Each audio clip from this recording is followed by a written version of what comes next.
ఇది కేవలం సమాచారంగా మాత్రమే భావించండి. వైద్య నిపుణులను సంప్రదించండి. ఫ్యామిలీ హిస్టరీ ఎంతవరకు స్ట్రోక్స్ ని కానీ సీజర్స్ కన్వల్షన్స్ కి టెండెన్సీని క్రియేట్ చేస్తుంది? ఫ్యామిలీ హిస్టరీ సాధారణంగా చూడము, చాలా రేర్గానే చూస్తాము. మాకెప్పుడు ఆ డౌట్ వస్తుందంటే పేషెంట్స్ యూజువల్గా లెస్ దాన్ 45 ఇయర్స్ ఏజ్ గ్రూప్లో వచ్చిన వాళ్ళు. స్ట్రోక్ వచ్చిన ఎంతసేపటి లోపల మనకి ట్రీట్మెంట్ ఇస్తే వాళ్ళు మళ్ళీ రివైవ్ అవుతారు? ఇస్కెమిక్ బ్రెయిన్ స్ట్రోక్ అయితే మాత్రం మనకి ఇప్పుడున్న రీసెంట్ అడ్వాన్సెస్ ప్రకారంగా స్ట్రోక్ వచ్చిన ప్రతి పేషెంట్కి ఇంజెక్షన్ అవసరం లేదు. దానికంటూ ఎలాంటి పేషెంట్స్ దీనికి అర్హులు, ఎలాంటి పేషెంట్ దీనికి అర్హులు కాదు అనేది ఒక బ్రెయిన్ స్ట్రోక్ రావడానికి కూడా బ్లడ్ గష్ పైకి రావడం కూడా ఇట్ కెన్ కాజ్ హెమరేజ్ కదా. నార్మల్ పర్సన్కి, నార్మల్ బీపీ ఉన్న వాళ్ళకి ఈ బ్లడ్ థిన్నర్స్ వాడటం వల్ల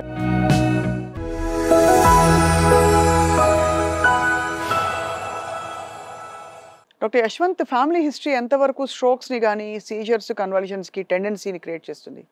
ఫ్యామిలీ హిస్టరీ సాధారణంగా చూడము, చాలా రేర్గానే చూస్తాము.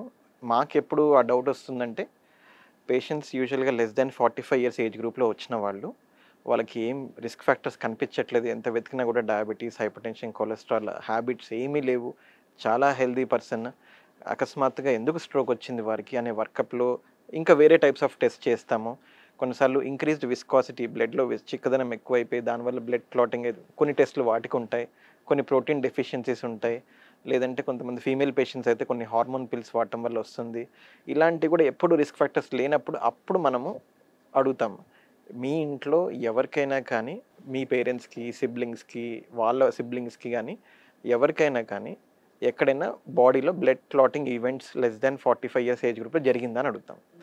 అంటే హార్ట్ అటాక్స్ కానీ, కాళ్ళల్లో బ్లడ్ క్లాట్ అవ్వడం కానీ, అబ్డోమెన్లో ఎక్కడైనా బ్లడ్ క్లాట్ అవ్వడం కానీ, ఆర్మ్స్లో బ్లడ్ క్లాట్ అవ్వడం, ఇట్లాంటి కొన్ని చెప్తుంటారు వాళ్ళు. అది కొంతమంది అయితే ఇప్పుడు రికలెక్ట్ చేసుకోలేరు, 1-2 మంత్స్ రివ్యూ కన్సల్టేషన్కి వచ్చినప్పుడు అప్పుడు చెప్తారు కూడా. సో ఇది ఒకసారి చిన్నప్పుడు 20 ఇయర్స్ బ్యాక్ మా ఇంట్లో ఒకరికి జరిగింది. సో అలాంటప్పుడే మేము ఫ్యామిలీ హిస్టరీ ఉందని చెప్పి అనుకుంటాం. ఫ్యామిలీ హిస్టరీ ఉన్నా కూడా మెడికేషన్స్ వచ్చి ఇవే ఉంటాయి, కొంచెం చేంజెస్ ఉంటాయి. సో ఎవరికైనా లైఫ్ లాంగ్ అయితే వాడుకోవాల్సిందే. స్ట్రోక్ వచ్చిన ఎంతసేపటి లోపల మనకి ట్రీట్మెంట్ ఇస్తే వాళ్ళు మళ్ళీ రివైవ్ అవుతారు? ఇది క్వశ్చన్ స్పెసిఫిక్గా ఇస్కెమిక్ బ్రెయిన్ స్ట్రోక్ అండి. హెమరేజిక్ స్ట్రోక్ అయితే మాత్రం బీపీ కంట్రోల్ చేయాలి అర్జెంటుగా అది. సో ఇస్కెమిక్ బ్రెయిన్ స్ట్రోక్ అయితే మాత్రం మనకి ఇప్పుడున్న రీసెంట్ అడ్వాన్సెస్ ప్రకారంగా జనాలకి కూడా చాలా అవేర్నెస్ వచ్చేసింది వీటి గురించి. 4.5 అవర్స్ లోపు ఒక ఇంజెక్షన్ ఇవ్వడానికి బాగుంది. దానికి గైడ్లైన్స్ ప్రకారంగా ఆ ఇంజెక్షన్స్ ఇచ్చిన వాళ్ళల్లో డ్యామేజ్ కంట్రోల్ మాత్రం చాలా బెటర్గా ఉంది. ఇంకోటి లైఫ్ సేవింగ్ డ్యామేజ్ కంట్రోల్ ఎఫెక్టివ్గా ఉందన్నమాట. సో కానీ 4.5 అవర్స్ లోపు ఇంజెక్షన్ ఇవ్వాలి అంటే కనుక వాళ్ళు కనీసం ఒక 3.5 అవర్స్ లోపు వచ్చి ఉండాలి హాస్పిటల్కి. వాళ్ళు రీచ్ అయ్యి వాళ్ళకి స్కాన్ చేసుకొని దాని తర్వాత ఈ ఇంజెక్షన్ ఒకటి ఉంది అని చెప్పేసి వాళ్ళకి కౌన్సిల్ చేసి వాళ్ళ కన్సెంట్ తీసుకొని మనం ఇవ్వాలి. అది ఈ స్ట్రోక్ వచ్చిన ప్రతి పేషెంట్కి ఇంజెక్షన్ అవసరం లేదు. దానికంటూ ఒక క్రైటీరియా ఉంది.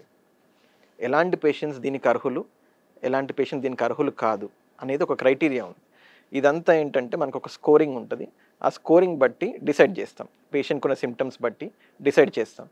సో చాలామంది ఇప్పుడు కొత్తగా అవేర్నెస్ ఉన్న వాళ్ళు ఏమవుతుందంటే మేము వచ్చాము మాకు ఇవ్వండి, ఇంజెక్షన్ ఇచ్చేసేయండి అంటారు. అంటే ఇంజెక్షన్ అందరికీ ఇవ్వము. సో దానికి కూడా ఒక క్రైటీరియా ఉంది అని చెప్పి మళ్ళీ ఎక్స్ప్లెయిన్ చేసుకోవాలన్నమాట. సో ఈ అవేర్నెస్ వల్ల కూడా కొన్ని ఇష్యూస్ వస్తున్నాయి ఇప్పుడు. ఇంకోటి ఏంటంటే ఈ ఇంజెక్షన్ ఇచ్చిన వాళ్ళల్లో కూడా మేము ఎక్స్ప్లెయిన్ చేస్తాం ఎందుకు ఇవ్వము ఆ ఇంజెక్షన్ అంటే కనుక. ఒక 100 మందిలో ఇస్తే ఒకరికి బ్లీడింగ్ అయ్యే అవకాశం ఉంటుంది, క్లాట్ బ్రేకింగ్ ఇంజెక్షన్ అది. సో కాబట్టే తప్ప ఇంకంతకు మించి ఏం లేదు. ఆ బ్లీడింగ్ కూడా పేషెంట్కి మనమే కొత్తగా ప్రాబ్లం క్రియేట్ చేయొద్దు అనే ఉద్దేశంలో ఈ ఇంజెక్షన్ ఈ పేషెంట్కి అవసరం లేదు, ఈ పేషెంట్కి అవసరం ఉందని గైడ్లైన్స్ ఫామ్ చేశారు. ఇక్కడ మామూలుగా hyper tension, BP, heart risk ఉంటుంది అంటాం కదా. కానీ మామూలుగా హార్ట్ డిసీజ్ ఉన్న వాళ్ళకి బ్లడ్ థిన్నర్స్ కూడా ఇస్తారు కదా. అవును. మరి బ్లడ్ థిన్నర్ మళ్ళీ హైపర్ టెన్షన్ ఆ పైన, సో ఈ కాంబినేషన్లో మరి స్ట్రోక్ ఎక్కువ వస్తుందా? మీరు ఇందాక ఇప్పుడు మీరు బ్రెయిన్ స్ట్రోక్ మాట్లాడుకున్నాం, ఇప్పుడు హార్ట్ అటాక్ గురించి చెప్తున్నారు కదా. హార్ట్ అంటే నేను అనేది బ్రెయిన్ స్ట్రోక్ రావడానికి కూడా బ్లడ్ గష్ పైకి రావడం కూడా ఇట్ కెన్ కాజ్ హెమరేజ్ కదా. నార్మల్ పర్సన్కి, నార్మల్ బీపీ ఉన్న వాళ్ళకి ఈ బ్లడ్ థిన్నర్స్ వాడటం వల్ల ఏమి నష్టం లేదు. ఎప్పుడైతే గనక ఇఫ్ ఎట్ ఆల్ బ్లీడ్ అయింది అంటే కనుక ఈ బ్లడ్ థిన్నర్ ట్యాబ్లెట్స్ క్వాంటిటీని కొంచెం పెంచుతాయి. ఎందుకంటే బ్లడ్ థిన్నర్ ఎవరైనా వేసుకున్నప్పుడు ఆ బ్లడ్ క్లాట్ అవ్వాలి. ఎవరికైనా ఎక్కడైనా దెబ్బ తగిలితే ఎలాగైతే బ్లడ్ క్లాట్ అవుతుందో ఆ క్లాట్ అవడం లేట్ అవుతుంది. అది సో ఆ ఫ్లో అనేది ఎప్పుడైతే ఆగాలో, బ్లడ్ లీక్ అవుతుంది బ్రెయిన్లోకి, కానీ అది ఆగాలి అంటే న్యాచురల్ మెకానిజం పనిచేయాలి. ఈ న్యాచురల్ మెకానిజం పనిచేసే విధానం కొంచెం డిలే అవుతుంది. సో ఈ బ్లడ్ థిన్నర్ వేసుకున్న వాళ్ళు మీరు అన్నట్టుగా అందరికీ కాదు, చాలా రేర్గా చూస్తాం. బట్ బీపీ కంట్రోల్లో ఉన్నంత వరకు బ్రెయిన్ హెమరేజ్ అవ్వడం మాత్రం రేర్. రైట్. సో స్ట్రోక్స్ అన్నిటికీ కూడా మనకి మూల కారణం BP, blood pressure. Brain haemorrhagic brain స్ట్రోక్కి మాత్రం blood pressure. Even under circulation also అంతే కదా, ఇంచుమించు blood pressure that is one of the risk factor. కొంతమందికి అది ఉండాల్సిన అవసరం లేదు. కొంతమందికి కేవలం డయాబెటీసే ఉంటుంది, కేవలం కొలెస్ట్రాలే ఉంటుంది, కొంతమందికి కేవలం ఓన్లీ హ్యాబిట్సే ఉంటాయి. ఇవన్నీ రిస్క్ ఫ్యాక్టర్స్ కూడా ఉండవు. సో ఇస్కిమిక్ స్ట్రోక్ కి కూడా you can have multiple causes. Not just low blood pressure, it's not going, blood is not reaching. అది బ్లడ్ లూమెన్ అనేది, వెజల్ లూమెన్ అనేది అక్లూడ్ అయిపోతూ ఉంది. Exercises and heavy kind of workout, బాగా ఈ జంపింగ్లు ఇలాంటివన్నీ, అంటే బాగా హార్డ్ వర్కౌట్, ఇలాంటి టెండెన్సీని వాళ్ళు చేయొచ్చండి. నార్మల్గా ఎలా ఉంటుందంటే అండి, టార్గెట్ హార్ట్ రేట్ అని ఉంటుంది. ఎవరైనా 220 minus age is the target heart rate. Example, ఒక మనిషి 40 years అతను ఉన్నాడు, 220 మైనస్ 40 ఈజ్ ఈక్వల్ టు 180. యూజువల్గా ఏంటంటే ఈ 220 మైనస్ 40 180 కాబట్టి మనం ఏదైనా యాక్టివిటీ చేసినప్పుడు మన హార్ట్ రేట్ 180 దాటద్దు. ఎవరైనా కానీ టీఎంటీ టెస్ట్ చేసేటప్పుడు కూడా అక్కడ ఒక మనిషి కూర్చొని సూపర్వైజ్ చేస్తుంటాడు. ఆ హార్ట్ రేట్ రీచ్ అయిందంటే ఇంకా మీరు కామ్ డౌన్ అవ్వండి అని చెప్తారు. సో టార్గెట్ హార్ట్ రేట్ని దాటకుండా వర్క్ ఎప్పుడైతే టార్గెట్ హార్ట్ రేట్ దాటిపోయి ఎప్పుడైతే చేస్తారో, ఇప్పుడు 60 years మనిషి ఉన్నాడు, 220 మైనస్ 60 అంటే 160 దాటింది అనుకున్నా ఏదైనా యాక్టివిటీ చేసేటప్పుడు, ఆయన కొంచెం పంపింగ్ యాక్టివిటీ సరిపోదు. ఆ అమౌంట్ ఆఫ్ బ్లడ్ ఏదైతే బయటకు వస్తుందో ఆ అమౌంట్ ఆఫ్ బ్లడ్ సరిపడా రాదు, అప్పుడు ఇట్ విల్ బి ప్రాబ్లం. అది. సో అయితే మరి న్యాచురలీ అంటే ఇవన్నీ అవగాహనతో ఎవరికి వారు నియంత్రించుకుని డిసైడ్ చేసుకోవాలి. చాలా చాలా రేర్గా జరుగుతాయి అట్లాంటివన్నీ. అంటే ఈ మధ్య మనకి ఒక్కసారి అంటే చాలా కేసెస్ చూస్తున్నాం వేర్ మనకి హీరో విశాల్ సంగతి మీరు చూసుంటారు, గమనించుంటారు. ఆయనకు ఆరోగ్యం సరిగ్గా లేదు, టెంపరీ, మొన్న కూడా కళ్ళు తిరిగి పడిపోయినట్టు చెప్పారు. సో వన్ వండర్స్ అంటే హెల్దీగా ఉండే అడల్ట్స్లో ఏమవుతుందని. అంటే ఇంకా విశాల్ది స్పెషల్ సిచ్యువేషన్, యాక్చువల్గా కంప్లీట్ డీటెయిల్స్ నాకు తెలీదు. బట్ నేను తను మైక్ పట్టుకోవడం చూసినప్పుడు మాత్రం పార్కిన్సన్స్ మైక్ షేక్ అవుతుంది, వాయిస్ అవుట్పుట్ కూడా కొంచెం స్లోగా ఉంది. అది అప్పుడు డౌట్ అయితే పడతాం కానీ మనకి పూర్తిగా డీటెయిల్స్ అయితే తెలీదు మనం, ఎందుకంటే చాలా డిసీజ్ కన్ఫర్మేషన్ చేసుకుని చాలా చూసుకోవాలి. బట్ నేను గమనించింది అయితే చెయ్యి వణుకైతే చూశాను. చెయ్యి వణుకు, కళ్ళు కూడా అంత ఫోకస్డ్గా లేవు.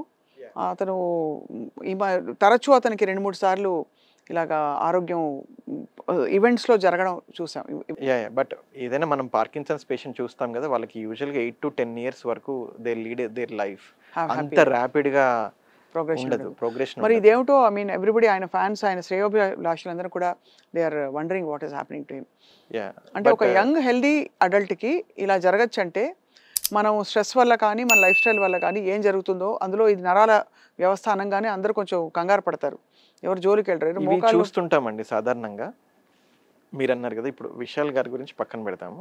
సాధారణంగా చిన్న వయసులో కూడా మా దగ్గరికి నిజంగా వణుకుతో వచ్చేవాళ్ళు. సాధారణ వణుకు కూడా ఉంటుంది, పార్కిన్సన్స్ కూడా ఉంటుంది. నార్మల్ సాధారణ వణుకు అంటే కంగారు పడితే వచ్చేస్తుంది, ఎవరైనా గట్టిగా అరిచేస్తే వచ్చేస్తుంది. అది చూస్తాం, థైరాయిడ్ ప్రాబ్లం ఉందా క్లియర్ చేసుకుంటాము, ఇంకా వేరేది ఫ్యామిలీ హిస్టరీ ఉందా చూసుకుంటాం, అలా కూడా ఉంటుంది. వాళ్ళకి పబ్లిక్ అపీరెన్స్లో కొంచెం ఇంకెక్కువ అవుతుంది, చూస్తే స్టేజ్ పైన వాయిస్ షేక్ అవుతుంది కూడా మాట్లాడుతూ ఉంటే. ఇది ఎసెన్షియల్ ట్రెమర్ అంటారు. ఇవన్నీ లక్షణాలు ఏం కనిపించకుండా ఇంకా వేరే మనిషి కూడా స్లో అయిపోతున్నాడు, అలాంటి వాళ్ళకి మనం పార్కిన్సన్ సస్పెక్ట్ చేస్తాం. బట్ ఇప్పుడున్న రీసెంట్ అడ్వాన్సెస్లో వీళ్ళకి కూడా మంచి క్వాలిటీ ఆఫ్ లైఫ్ వచ్చింది. వీళ్ళకి ఇప్పుడు మనము 5 years వరకు మెడికేషన్స్తో మేనేజ్ చేసి 5 years తర్వాత ఇప్పుడు బ్రెయిన్లో పేస్ మేకర్ పెట్టే సర్జరీ వచ్చింది. దాన్ని డీప్ బ్రెయిన్ స్టిమ్యులేషన్, షార్ట్గా దీన్ని DBS అంటారు. దీనివల్ల వాళ్ళ లాంజివిటీ చాలా పెరిగింది, ఓహో. వాళ్ళ క్వాలిటీ ఆఫ్ లైఫ్ పెరిగింది. బేసిక్గా ఒక 45-40 ఇయర్స్ లోపు ఎవరికైనా పార్కిన్సన్స్ వచ్చిందంటే కనుక ఇన్ఎవిటబుల్లీ they required this. But first 4 to 5 years వాళ్ళైతే మెడికేషన్తో మేనేజ్ చేసుకొని ఒకనొక పాయింట్ ఆఫ్ టైంలో వాళ్ళకి ఇది అవసరం పడుతుంది. ఇది అవసరపడిన వాళ్ళకి they are having good quality of life apart from medications, they are doing well. మొత్తానికి బ్రెయిన్కి సంబంధించిన వ్యవస్థతో చాలా జాగ్రత్త పడాలి. అంటే మనం ప్రత్యేకంగా చేయగలిగింది ఏం లేదు, కానీ మనం ఆరోగ్యకరమైన జీవన శైలిలో లైఫ్ స్టైల్లో ఉంటే ఆటోమేటికలీ బ్రెయిన్కి వచ్చేవి కూడా అలా రేర్గా వస్తాయి, కాబట్టి వచ్చినప్పుడు మాత్రం దెబ్బ కొడుతుంది, కాబట్టి చాలా జాగ్రత్త పడాలి. మనం చేయగలిగిందంటే స్లీప్, డైట్, ఎక్సర్సైజేనండి. మన ఫోకస్ మెయిన్గా దానిపైన పెట్టుకోవాలి. ఒక proper 7 to 8 hours of sleep per day, ఒక మంచి హెల్దీ డైట్, ఇంకోటి డైలీ 30 minutes ఆఫ్ ఎక్సర్సైజ్.